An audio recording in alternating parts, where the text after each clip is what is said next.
আসসালামু আলাইকুম ওয়া রাহমাতুল্লাহি ওয়া বারাকাতুহু। সুপ্রিয় দর্শক, সবাই কেমন আছেন?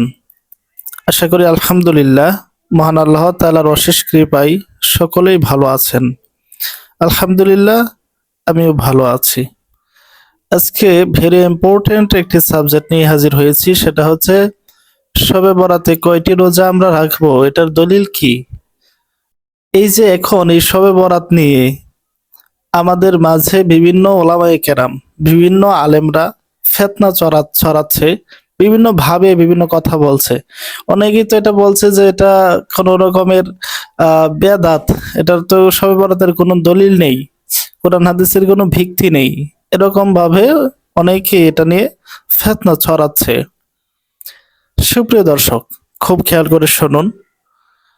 আল্লাহ তাআলা রব্বুল আলামিন কিছু কিছু রাত বান্দাদেরকে স্পেশাল ভাবে দিয়েছেন, যে তারা সারা বছর যেভাবে গুনাহ করে তাদেরকে কিছু কিছু স্পেশাল রাত দিয়েছেন, যে রাতে তারা তওবা করে ইস্তেগফার করবে, নামাজ পড়বে, রোজা রাখবে, ইবাদত করবে। আল্লাহ তাআলা সেই উসিলায় যেন তাদেরকে ক্ষমা ঘোষণা করতে পারেন সেজন্য আল্লাহ তাআলা কিছু কিছু স্পেশাল রাত আমাদেরকে দিয়েছেন। এখন এই রাতগুলো আমরা কিভাবে পেয়েছি, কোথা থেকে, কিসের দলিলে আমরা পেয়েছি? এই যে দেখেন, আমি আপনাদের সামনে বর্ণনা করব যে শবে বরাতের যে রোজাগুলো আছে এবং কিভাবে ইবাদত করব সেই বিষয় নিয়ে।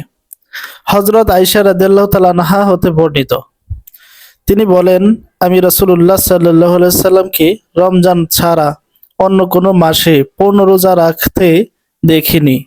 তিনি রোজা এত বেশি রাখতেন যে শাবান মাসে অত্যাধিক বেশি রোজা রাখতেন।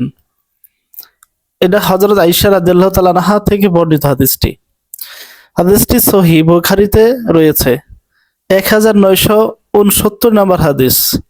এখন বলেন, এই শাবান মাসের রোজা সম্পর্কে হাদিস আছে না? এখানে সহিহ বুখারীতে আছে। আল্লাহু আকবার। যারা বলে এগুলো নেই, তাদেরকে আপনারা কি বলবেন বলেন? আচ্ছা, আমরা আবার দ্বিতীয় হাদিসে যাই।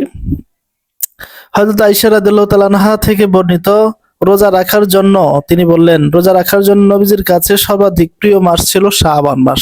সুবহানাল্লাহ। দলিল কি? মুসনাদ আহমদ হাদিস নাম্বার 25,548 নম্বর হাদিস। সুনানে আবু দাউদে রয়েছে হাদিস নাম্বার 2431 নম্বর হাদিস। এই যে রোজা, এই যে দেখেন আমরা পেয়েছি এখানে গুরুত্বপূর্ণ একটি বিধান পেয়েছি, তাও আবার দলিল ভিত্তিক। এগুলো যারা অস্বীকার করে তারা কি আদৌ বুখারী শরীফ পড়েছে? তারা কি আবু দাউদ শরীফ পড়েছে? পড়ে নেই। না পড়ে তারা বিভিন্ন ভাবে ফিতনা ছড়াচ্ছে মানুষের মাঝে। এবার আমরা দেখব যে রোজা কয়টি রাখবো আর রোজা কয়টি রাখলে কি কি উপকার হবে। হ্যাঁ, এখানে আর একটু কথা বলে নেই যে শাবান মাসে কি কি আমাদের ফজিলত রয়েছে, আমাদের কি লাভ। সহিহ বর্ণনা অনুযায়ী এ রাতে মহান আল্লাহর অপার অনুগ্রহ নাজিল হয়। সহিহ বর্ণনা অনুযায়ী তিনি অসংখ্য বান্দাদেরকে এ রাতে মাফ করে দেন। শাবানের রাতে সৃষ্টির দিকে আল্লাহ রাব্বুল আলামিন তার অনেক রহমত নাজিল করেন। সুবহানাল্লাহ। কিন্তু দুই ব্যক্তিকে আল্লাহ তাআলা ক্ষমা করেন না। এই শাবান মাসে রব্বুল আলামিন সকলকেই ক্ষমা করে দেয়, কিন্তু দু ব্যক্তি ছাড়া। সেই দু ব্যক্তিকে, এক নাম্বার হচ্ছে শিরককারী, দুই নাম্বার হচ্ছে হিংসুককারী, যারা হিংসা করে এবং আল্লাহ তাআলার সাথে শরীক করে তাদেরকে। এইবার দলিল কি? সহিহ ইবনে হিব্বান 5665 নম্বর হাদিস। শুআবুল ঈমান বাইহাকি 3য় খণ্ড 382 নম্বর হাদিস। হাদিস নাম্বার আবার আরেকটা রয়েছে 3833 নম্বর হাদিস। এগুলোর মধ্যে বর্ণনা এসেছে। আচ্ছা, এবার আমরা আসি যে রোজা কয়টি রাখবো সেই সম্পর্কে।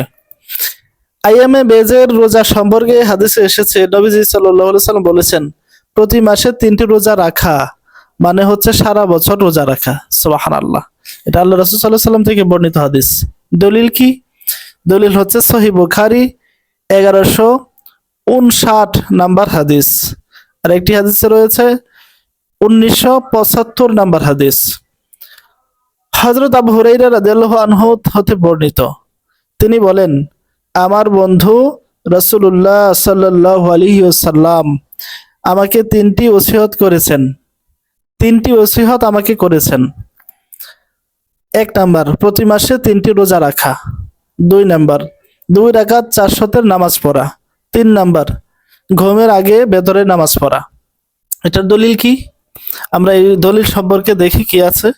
সহিহ বুখারী 1178 নাম্বার হাদিস। তাহলে বোঝা যায় আমাদের দলিল আছে।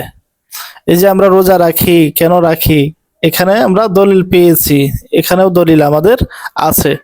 তাহলে বোঝা যায় যে 3টি রোজা রাখার কথা আল্লাহ রাসূল সাল্লাল্লাহু আলাইহি সাল্লাম বলেছেন, যে প্রতি মাসে 3টি রোজা রাখলে আল্লাহ রাব্বুল আলামিন বান্দাদেরকে এরকম এরকম নিয়ামত দান করবেন। সারা বছর রোজা রাখার মতো সব আল্লাহ তাআলা বান্দাদেরকে দান করবেন, দিবেন। শুধু তাই নাই, সম্মানিত ভাইয়েরা আমার, যারা আজকে এভাবে ফিতনা ছড়াচ্ছে তাদেরকে আমরা এই দলিল দিয়ে কথা বলতে পারি। যারা পড়ালেখা করেনি আদৌ, তারা আজকে এইভাবে ফিতনা ছড়িয়ে মানুষকে বিভ্রান্ত করছে। আমরা দোয়া করি আল্লাহ তাআলা যেন তাদেরকে হেদায়েত দান করে, সঠিক বুঝ দান করে। প্রিয় ভাইরা, একটি রোজা রাখার সম্পর্কে হাদিসে আছে, কিন্তু এই হাদিসটা জয়ীফ হাদিস, দুর্বল হাদিস। এখন আপনাকে জয়ীফ হাদিস চিনতে গেলে, সহিহ হাদিস চিনতে গেলে তো আপনাকে ওইরকম জ্ঞান অর্জন করতে হবে, ঠিক না? ওইরকম সহিহ হাদিসকে বা জয়ী হাদিসকে চেনার জন্য, বাছাই করার জন্য আপনাকে ওইরকম জ্ঞান অর্জন করতে হবে।